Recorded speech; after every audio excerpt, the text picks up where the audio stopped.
Hello बच्चों, मैं स्मिता बिजलवान स्वागत करती हूँ आपका आईसीटी वर्चुअल क्लासरूम में। और आज हम पढ़ने जा रहे हैं क्लास 6 साइंस का चैप्टर सेपरेशन ऑफ सब्सटेंसेस, यानी कि वस्तुओं का पृथक्करण करना।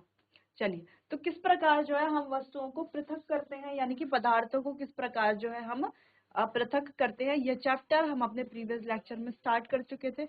वहां पर जो है हमने पढ़ लिया था कि क्यों जो है हम पृथक करते हैं। हमारे पास अलग अलग प्रकार के पदार्थ होते हैं, ठीक। वो अलग अलग हम उन पदार्थों का जो है अलग अलग कार्यों में उपयोग करते हैं, ठीक है। इसीलिए बहुत सारी जगहों में जो है उनका पृथक करना जरूरी हो जाता है। जैसे कि हम यहाँ पर कुछ इमेजेस देख पा रहे हैं।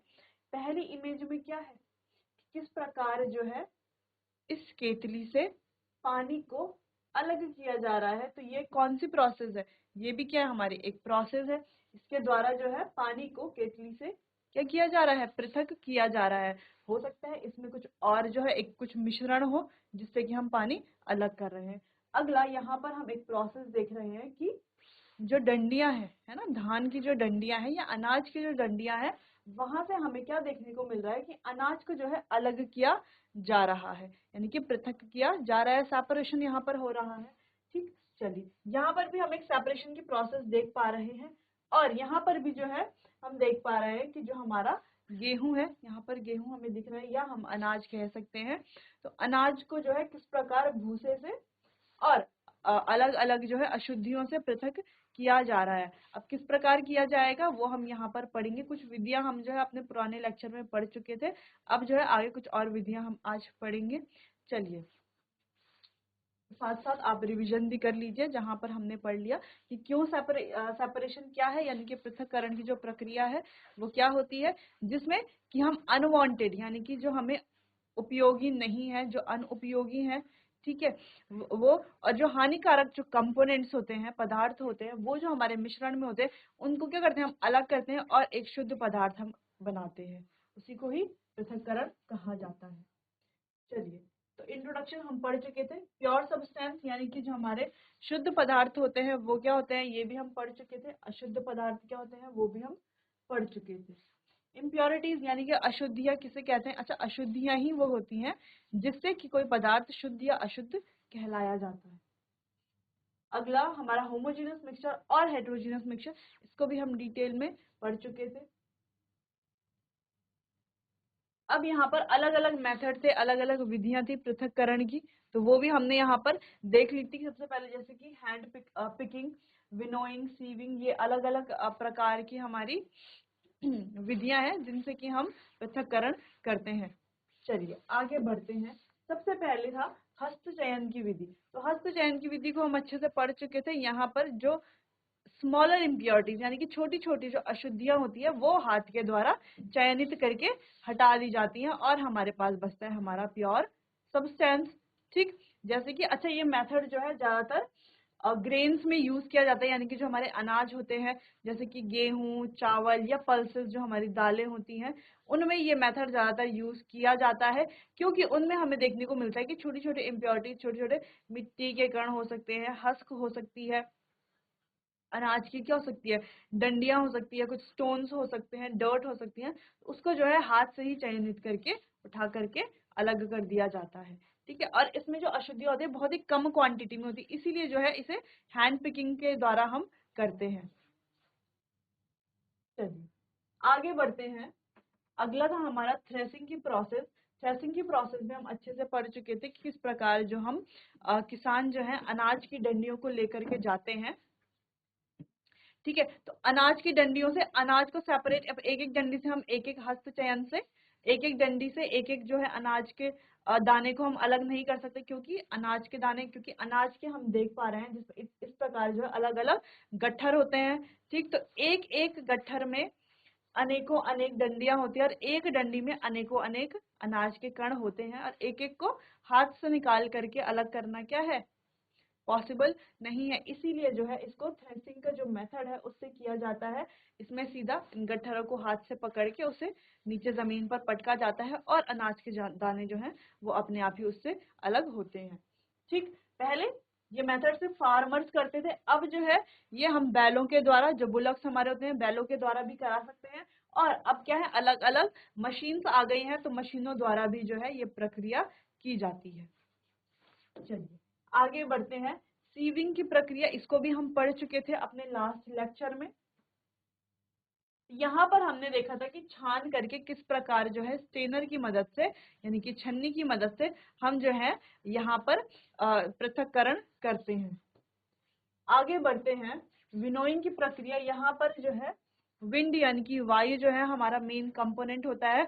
वायु की वजह से जो है यहाँ पर पृथक्करण किया जाता है। ठीक है। अच्छा, पहले तो ये नेचुरल विंड से ही किया जाता था, लेकिन अब जो है हम ब्लो ड्राई या और जो है हमारे मैन मेड मेथड है उनको भी यहाँ पर हम उपयोग करते हैं। इस प्रकार से जो है हम हवा से जो है जो भारी कण है वो नीचे की तरफ आ जाते हैं, और जो हल्के कण है वो हवा के साथ बह करके दूसरे किनारे में हो जाते हैं, और इस प्रकार जो है हमें प्योर जो सब्सटेंस हमारा है, यानी कि शुद्ध पदार्थ का जो है हमें इस तरीके से ढेर मिल जाता है।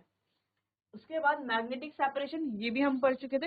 मैग्नेटिक सेपरेशन में जैसे कि हम यहाँ पर देख पा रहे हैं कि आयरन और सल्फर, यानी कि लोहा और सल्फर का यहाँ पर एक मिश्रण है, तो उससे जो है हम आयरन फिलिंग जो है उसे कैसे सेपरेट करेंगे, उसके ऊपर मैग्नेट घुमा करके, क्योंकि मैग्नेट जो है, मैग्नेट क्या करेगा, मैग्नेट जो है जो आयरन फिलिंग यानी कि लोहे की जो फिलिंग है, लोहे का जो बुरादा है, भूसा है, उसको क्या करेगा, अपनी तरफ अट्रैक्ट कर देगा। ठीक है, तो सारा जो लोहे की जो फिलिंग है यानी कि आयरन फिलिंग है, वो सारी ही किस पे चिपक जाएगी, मैग्नेट पे चिपक जाएगी, और नीचे हमें प्लेट में सिर्फ सल्फर मिलेगा, यानी कि इस प्रकार जो है इसे पृथक किया जाएगा। ठीक, चलिए आगे बढ़ते हैं कि किस प्रकार सेडिमेंटेशन की प्रोसेस, अच्छा ये भी हम पढ़ चुके थे कि किस प्रकार जो है हैवी पार्टिकल्स वो नीचे की तरफ आ जाएंगे और लाइट पार्टिकल्स ऊपर की तरफ रहेंगे, और हम इनको क्या कर लेंगे, फिर उसके बाद अलग अलग कर लेंगे। चलिए अगली हमारी डिकेंटेशन की प्रोसेस, इसको भी हम पढ़ चुके थे, यानी कि जिसकी डेंसिटी कम होगी वो ऊपर की तरफ तैरेगा, जिसकी डेंसिटी ज्यादा होगी वो नीचे की तरफ आ जाएगा, और फिर जो है इन दोनों को अलग अलग कर दिया जाएगा। लेकिन ये जो प्रोसेस है इसमें क्या है, थोड़ा डिसएडवांटेज भी है, क्योंकि इसमें जब हम पृथक्करण करते हैं, जब ये अलग अलग हो जाते हैं, उसके बाद जब हम इनको पृथक करते हैं तो कुछ क्वांटिटी जो है वो कैसी होती है, अशुद्ध ही रह जाती है। अच्छा, कुछ क्वांटिटी अगर अशुद्ध रह जाएगी फिर सारा ही क्या हो जाएगा, वेस्ट हो जाएगा। ठीक है, इसीलिए जो है ये मेथड जो है आ, सही मेथड तो है, लेकिन इसके कुछ काफी सारे डिसएडवांटेजेस भी हैं। चलिए, अच्छा फिर उसके बाद जो है कोगुलेशन, ये प्रक्रिया भी हम पढ़ चुके थे। कोगुलेशन में फिटकरी या जिसे हम एलम बोलते हैं, उसको जो है जो हमारा डर्टी पानी, डर्टी वाटर यानी कि जो हमारा दूषित जल जो होता है उसमें हम डालते हैं, और जो हल्की, जो छोटी कुछ जो है हल्की अशुद्धियां होती हैं जो एक जगह पे नहीं सेटल हो पाती, वो क्या करती हैं, वो सारी ही एलम पे जाके चिपक जाती हैं सारी अशुद्धियां, और फिर वो हैवी हो जाता है, जिस कारण फिर वो नीचे आ जाता है और सारी अशुद्धियां उसमें चिपक जाती हैं, तो पानी पानी अलग हो जाता है, अशुद्धियां अलग हो जाती है, फिर हम इसे क्या कर सकते हैं, सेपरेट कर सकते हैं। आगे बढ़ते हैं। अच्छा, अब है हमारी नई प्रक्रिया, क्योंकि यहाँ तक जो विधियां थी वो हम अपने लास्ट लेक्चर में पढ़ चुके थे, अब आपने सारी रिवाइज कर ली है तो आपको अच्छे से समझ आ गए होंगे, अच्छे से आपका रिवीजन हो गया होगा। अब आगे बढ़ते हैं, शुरू करते हैं आज का जो टॉपिक है, फिल्ट्रेशन। ठीक है, तो फिल्ट्रेशन जैसे कि इसका नाम ही फिल्ट्रेशन है, तो फिल्ट्रेशन कैसी प्रक्रिया है जहां पर हम क्या करेंगे, दो चीजों को क्या करेंगे, फिल्टर करेंगे। ठीक है, चलिए सबसे पहले, the process of separating suspended solid matter from liquid by causing the latter to pass through the pores of the same substance called a filter। यानी कि इस प्रकार ये जो है लिक्विड से जो है हम सस्पेंडेड जो हमारे ठोस पार्टिकल होते हैं, ठीक है, उनको क्या करते हैं, अलग करते हैं, किससे, लिक्विड से, यानी कि किसी द्रव से जो है ठोस पार्टिकल्स हम जब अलग करते हैं तो उसको क्या कहा जा रहा है, यहाँ पर फिल्ट्रेशन कहा जा रहा है। ठीक, चलिए अच्छा, फिल्ट्रेशन जो है हम किस प्रकार करते हैं,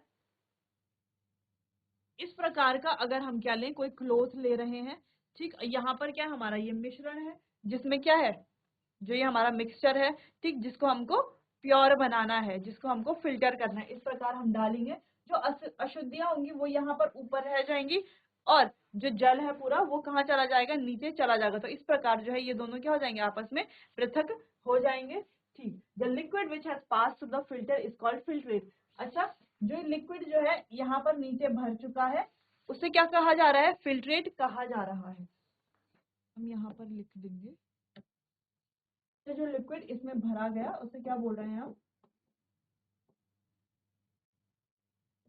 फिल्ट्रेट कह रहे हैं। और जो ऊपर बच जाता है उसे क्या कहते हैं हम? उसे हम रेजिड्यू कहते हैं। ठीक है, क्या कहते हैं? रेजिड्यू कहते हैं। द फिल्टर में भी, अच्छा फिल्टर जो है किस किस चीजों से हम कर सकते हैं? पेपर से हम फिल्टर कर सकते हैं, फिल्टर पेपर एक अलग आता है। क्लोथ से हम कर सकते हैं, जैसे कि हम यहाँ पर देख पा रहे हैं, ग्लास वूल से या कॉटन वूल से हम कर सकते हैं, अनग्लेज अर्दन वेयर से हम कर सकते हैं, सैंड से हम कर सकते हैं, और भी जो हमारे पोरस मटेरियल है, पोरस मटेरियल यानी कि जिनमें क्या होते हैं? छेद, जैसे कि कपड़ा क्या हमारे पोरस मटेरियल है। ठीक, फिल्टर पेपर क्या एक पोरस मटेरियल है जो क्या करता है? छान लेता है ना, पानी को अलग छान लेता है और जो इम्प्योरिटीज होती है उनको अलग कर देता है। इसी प्रकार का जो पोरस मटेरियल होते हैं उनकी हेल्प से जो है हम फिल्ट्रेशन की प्रक्रिया कर सकते हैं। चलिए, तो कुछ एग्जाम्पल्स यहाँ पर लिखे हैं, ये बने हैं, ये आप अपनी कॉपी में नोट कर सकते हैं। और कुछ एग्जाम्पल आप एडिशनल अपनी आसपास देख करके जो है कुछ एग्जाम्पल उससे भी आप लिख सकते हैं। चलिए, तो अब आप इसे नोट कीजिए, फिर हम आगे बढ़ते हैं।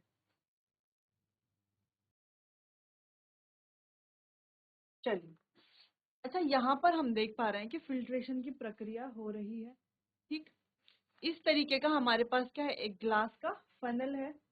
ठीक, उस फनल में क्या है? यहाँ पर फिल्टर पेपर है लगा हुआ। फिल्टर पेपर को हम एक कोन की शेप में या फनल की शेप में उसको रोल करेंगे और यहाँ पर लगा देंगे। अच्छा, वो जो फनल है, वो जो फिल्टर पेपर है, उसमें क्या है? उसमें सूक्ष्म सूक्ष्म छिद्र होते हैं, यानी कि पोर्स होते हैं, छोटे छोटे पोर्स होते हैं, छिद्र होते हैं, जिससे कि क्या होता है? जो हम यहाँ पर फिल्टर पेपर रखते हैं और इसमें क्या डालते हैं? अपना जो मिश्रण है, यानी कि पानी के साथ या जल के साथ जो हमारा मिश्रण है, उसको जब हम इसमें डालेंगे तो क्या होगा?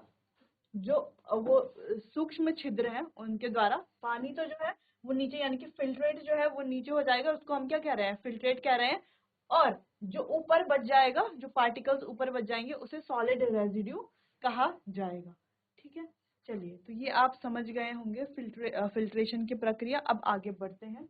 आगे अगली है हमारी कंडेंसेशन की प्रक्रिया, संघनन भी जिसे हम कहते हैं। अच्छा, कंडेंसेशन की प्रक्रिया कैसे होती है? जब हमने चैप्टर स्टार्ट किया था तो हमने स्टार्टिंग में एक इमेज देखी थी एक इमेज। वो इमेज क्या शो करती है? वो इमेज जो है कंडेंसेशन की प्रक्रिया शो करती है। जैसे कि हमने क्या देखा था कि हमारे पास एक केटल है।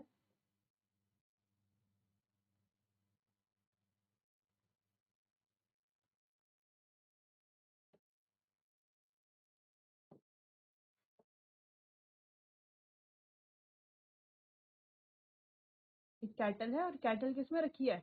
एक बर्नर के ऊपर रखी हुई है। केटल ऊपर से केटल ऊपर से क्या है? क्लोज है। ठीक, केटल क्या है? ऊपर से क्लोज है और आगे से क्या है उसका?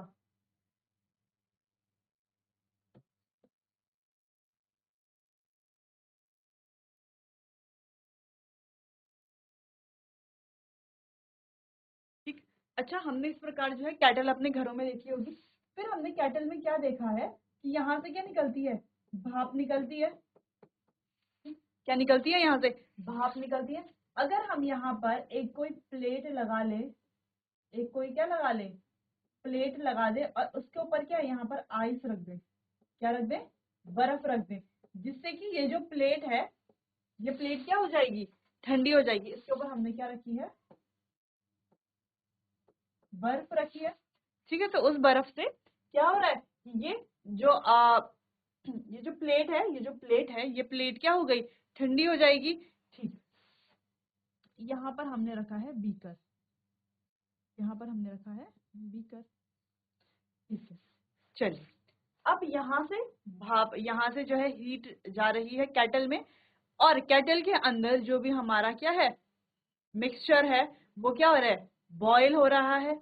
ठीक है, उबल रहा है और कैटल से जो है उसकी भाप निकल रही है। ठीक, यहाँ पर अगर हमने एक क्या रखी है? ठंडी प्लेट रखी है या कोई प्लेट रखी है जिसके ऊपर बर्फ रखी है, तो प्लेट भी ठंडी हो जाएगी। ठीक, तो गरम गरम भाप जो है वो यहाँ पर जाती है। ठीक, और ये ठंडी प्लेट है और गरम गरम भाप जा रही है। तो ठंडी प्लेट जो है उस गरम भाप को लिक्विड में कन्वर्ट करके लिक्विड में बूंदे बन करके जो है वो यहाँ इस प्रकार जो है बीकर में इकट्ठी हो रही है। यानी कि यहाँ से जो भाप जा रही है, यानी कि भाप क्या है, जो हमारा वाटर है उसकी कैसी फॉर्म है, वेपर की फॉर्म है, वाष्प जो उसकी फॉर्म है वाष्प फॉर्म है। ठीक, तो वो इस प्रकार ऊपर जा रही है और यहाँ पर ठंडी प्लेट से वो टकरा करके नीचे बूंद बूंद बन करके यहाँ पर बीकर में इकट्ठी हो रही है। यानी कि ये क्या प्रोसेस हमें यहाँ पर क्या दिख रहा है हमें कि इस प्रकार जो है हम यहाँ पर लिक्विड को क्या कर सकते हैं, पानी को क्या कर सकते हैं, पृथक कर सकते हैं।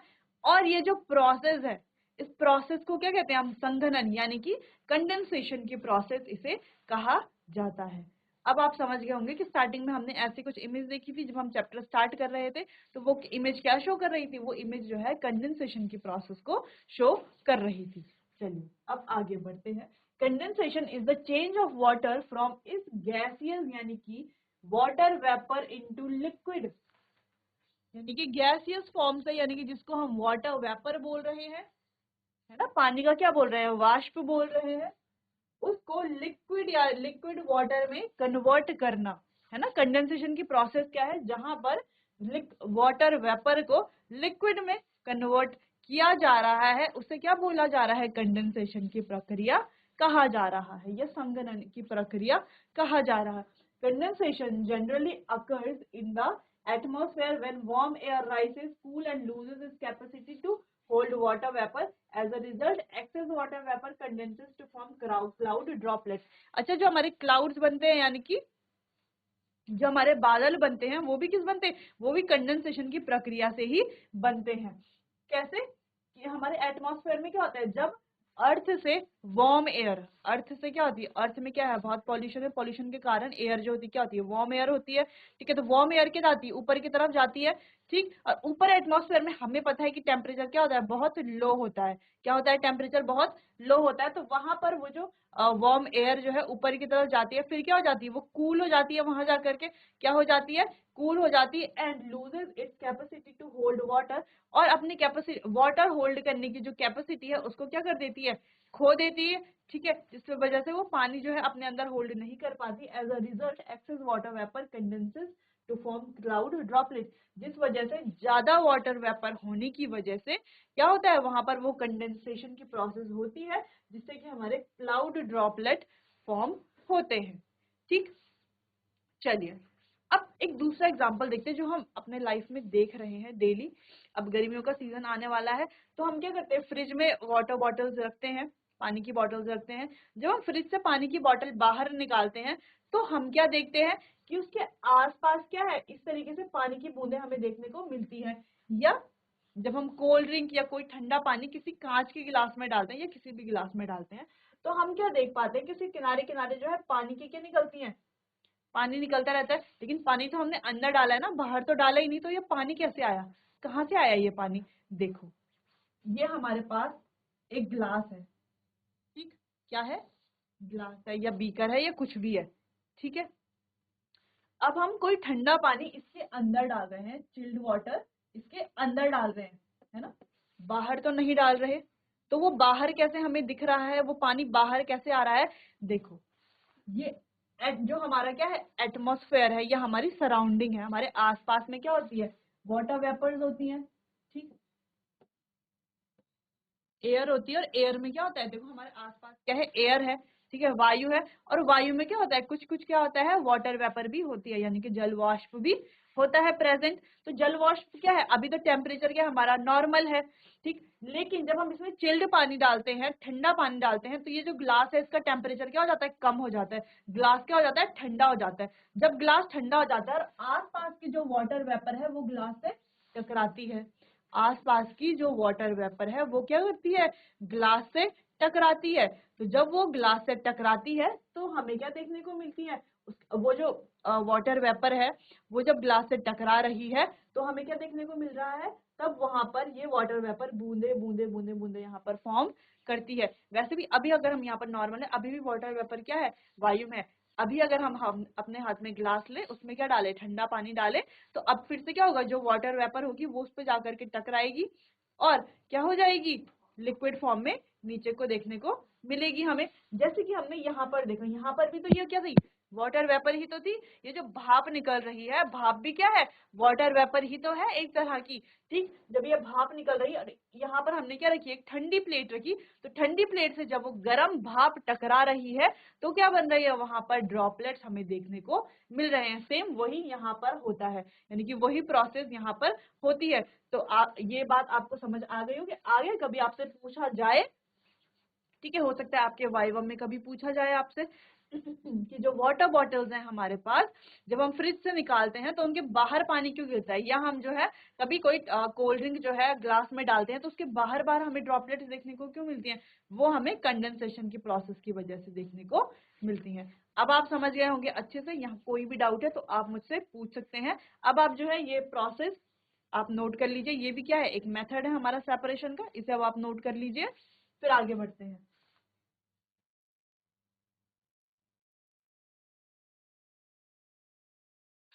चलिए, तो कंडेंसेशन की प्रक्रिया आपको समझ आ गई होगी, आप इजीली आप समझ गए होंगे कि क्यों, यानी कि एक गिलास है जिसमें जब हम आइस डालते हैं तो क्यों उसके किनारे से हमें जो है वाटर वेपर देखने को मिलती है।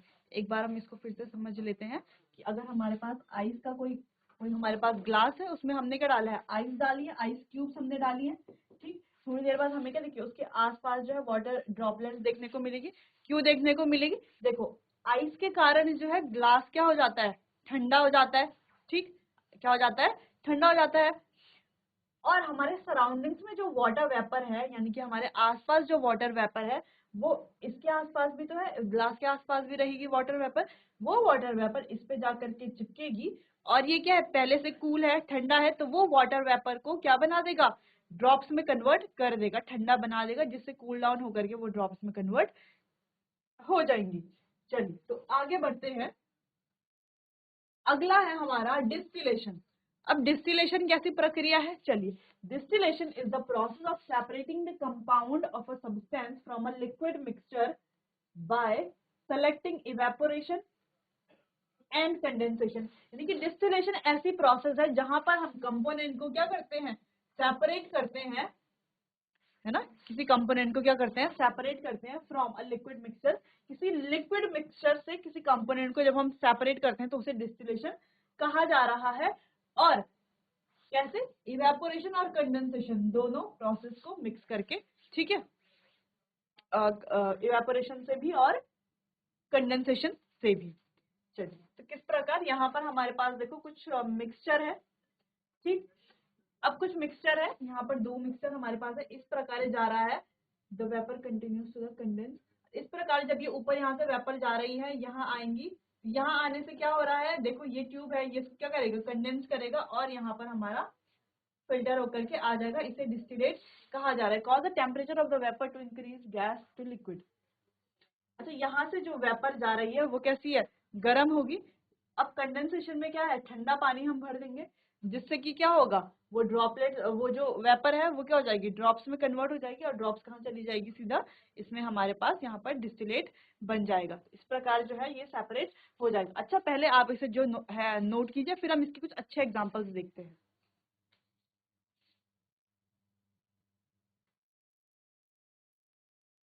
चलिए, तो डिस्टिलेशन का एक एग्जाम्पल हम देखते हैं। अगर हमारे पास क्या है, यहाँ पर है कंटेमिनेटेड वाटर। क्या है, कंटेमिनेटेड वाटर, यानी कि जिसे हम दूषित जल भी कह सकते हैं या प्रदूषित जल भी कह सकते हैं। उसमें क्या होते हैं, बहुत सारे क्या होंगे हमारे पास, बहुत सारी उसमें इम्प्योरिटीज होंगी, अशुद्धियां होंगी। तो क्या हम उसे सेपरेट कर सकते हैं, अगर हम कह रहे हैं कि हमारे पास एक बीकर है और इसमें क्या है, कंटेमिनेट वाटर है, ठीक है, अशुद्ध जल है, और उसमें काफी सारी क्या है, अशुद्धियां हैं, इम्प्योरिटीज हैं। तो उसे जो है उन इम्प्योरिटीज को हटा करके कैसे हम उन इम्प्योरिटीज से हमारा जो जल है उसको अलग करेंगे, तो उस प्रोसेस के लिए जो है हम डिस्टिलेशन की प्रोसेस करते हैं। ठीक, चलिए, तो डिस्टिलेशन की प्रोसेस किस प्रकार की जाएगी, इस प्रकार का सेटअप, और यहाँ पर क्या होगा हमारा कंटेमिनेटेड वाटर। ठीक, जब इसे हीट किया जाएगा तो यहाँ पर कंटेमिनेट वाटर जो है ऊपर की तरफ जाएगा, वेपर बन करके ऊपर की तरफ जाएगा। इस प्रकार जो यहाँ पर कंडेंसर लगा होगा, क्या लगा होगा, कंडेंसर, जो प्रोसेस हम पीछे पढ़ चुके हैं कंडेंसेशन की। तो यहाँ पर इसकी जो इनलेट है और आउटलेट है, यहाँ पर क्या है, कोल्ड वाटर होगा। ठीक है, क्या होगा, कोल्ड वाटर होगा। अब कोल्ड वाटर से ये वाला एरिया क्या हो जाएगा, ठंडा हो जाएगा। ठीक है, अब यहाँ से जो हॉट वाटर वेपर जाएंगी वो कहाँ जाएंगी, इस ट्यूब के थ्रू आगे जाएंगे। अब ये ट्यूब तो कोल्ड है, ठीक। अब वो जो वाटर वेपर है वो हॉट है, और फिर वो क्या बन जाएंगी, ड्रॉपलेट्स में कन्वर्ट हो जाएंगी, कंडेंस हो जाएंगी। क्योंकि कंडेंसेशन में क्या होता है कि गैस जो है वो किस में कन्वर्ट हो जाती है, लिक्विड में कन्वर्ट हो जाती है। गैस की बात हम यहाँ पर क्या कर रहे हैं, गैस किसे बोला जा रहा है, वाटर वेपर को बोला, जल वाष्प को यहाँ पर गैस बोला जा रहा है। तो वही जो वाटर वेपर है वो क्या होगी, बूंद में यानी कि ड्रॉपलेट्स में कन्वर्ट हो जाएंगी, और इस प्रकार जो है नीचे आकर के यहाँ पर हमें साफ पानी देखने को मिलेगा, और यहाँ पर जो है हमारा प्रदूषित कंटेमिनेटेड वाटर होगा। ठीक, अब आप समझ गए। अब आप इसे जो है अच्छे से नोट कर लीजिए।